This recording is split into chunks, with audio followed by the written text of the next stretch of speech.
शादी के 1 साल बाद टुनटुनी माँ बनती है। तब उसकी सास बबली कबूतरी, हाय राम, मेरे तो कर्म ही फूट गए। सोचा था बहू बेटे को जन्म देगी तो घर में खुशियाँ मनाऊंगी, लेकिन इसने तो बेटी को जना है। माँ जी, आप ऐसे क्यों मातम मना रही हैं? ये भी तो आपकी पोती है। अरे करमजली, मातम न मनाऊं तो क्या करूं, खुशियाँ मनाऊं। तूने बेटी जनी है, अभी से ही मुझे दहेज की चिंता होने लगी। इतना कहकर टुनटुनी की सास रोने लगती है। अगले दिन टुनटुनी उठकर घर के काम करने लगती है। माँ जी, बिटिया रो रही है, जरा उसे उठा लीजिए, मैं घर के काम कर रही हूँ। खबरदार, जो तूने मुझे अपनी बेटी को उठाने के लिए कहा, तो रो रही है तो रोने दे, तू अपना काम कर।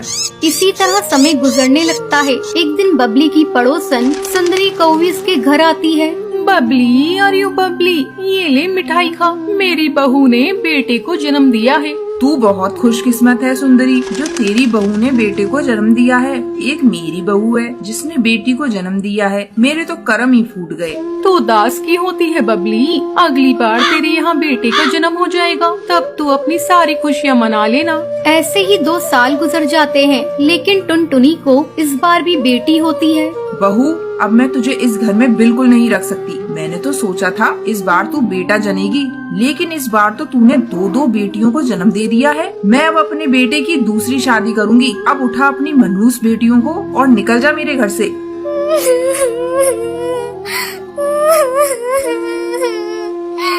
माँ जी, आप ऐसा क्यों कर रही हैं? मैं कहाँ जाऊँगी अपनी बेटियों को लेकर? तू कहीं भी जा, लेकिन मेरी नजरों से दूर हो जा।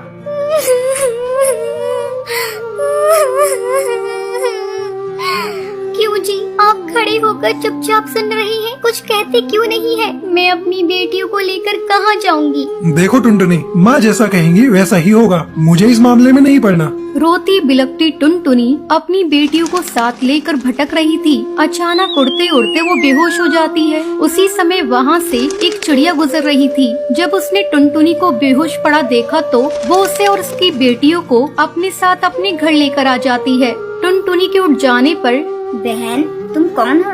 तुम अपनी छोटी छोटी बेटियों को लेकर जंगल पर क्यों भटक रही थी? क्या बताऊं बहन, मुझे इन बेटियों की होने की सजा मिली है। मेरी सास और मेरे पति ने मुझे घर से बाहर निकाल दिया। अब मैं कहाँ जाऊं? मुझे कुछ समझ नहीं आ रहा है। देखो टुनटुनी, तुम्हें चिंता करने की कोई जरूरत नहीं। मैं एक एनजीओ चलाती हूँ और तुम्हारी जैसी सताई हुई चिड़ियों की मदद करती हूँ। आज से तुम और तुम्हारी बेटियाँ मेरे ही घर में रहेंगी।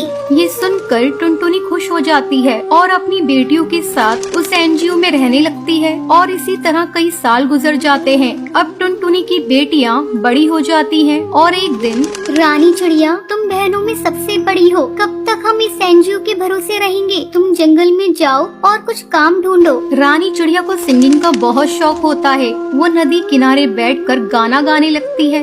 हम तेरे बिन अब रह नहीं सकते, तेरे बिना क्या वजूद मेरा, तुझसे जुदा अगर हो जाएंगे तो खुद से ही हो जाएंगे जुदा, क्योंकि तुम ही हो, अब तुम ही हो जिंदगी, अब तुम ही हो।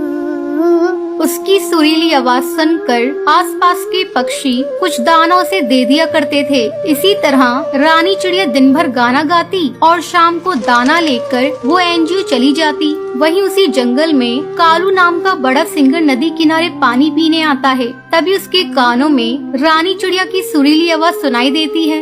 दिल को करार आया, तुझ पे ही प्यार आया, पहली पहली बार आया, ओ यारा। वो रानी चिड़िया का गाना सुनने लगता है। गाना खत्म होने के बाद, सर, गाना खत्म हो गया है, कुछ पैसे या अनाज दे दो। कालू सुपरस्टार उसे कुछ पैसे देता है और कहता है, तुम कितना अच्छा गाना गाती हो, तुम मेरे साथ चलो, मैं तुम्हें बड़ा सिंगर बना दूंगा। रानी चिड़िया उसे पहचान नहीं पाती कि वो सुपरस्टार कालू है और उसे कहती है, तुम मेरा किडनैप करोगे? मैं नहीं चाहती अजनबियों के साथ और दोबारा यहाँ मत आना। फिर थोड़ी देर के बाद एक चिड़िया उसे बताती है वो कोई और नहीं जंगल का सुपरस्टार कालू है। सब पक्षी उसके काय काय के दीवाने हैं। अगले दिन कालू सुपरस्टार उसकी आवाज सुनने नदी किनारे आता है और तब रानी चिड़िया उससे माफी मांगती है और कहती है, I am really sorry sir, मैं आपको पहचान नहीं पाई। धीरे धीरे दोनों गहरे दोस्त बन जाते हैं और रानी चिड़िया सुपरस्टार के साथ रहते रहते एक दिन खुद भी सुपरस्टार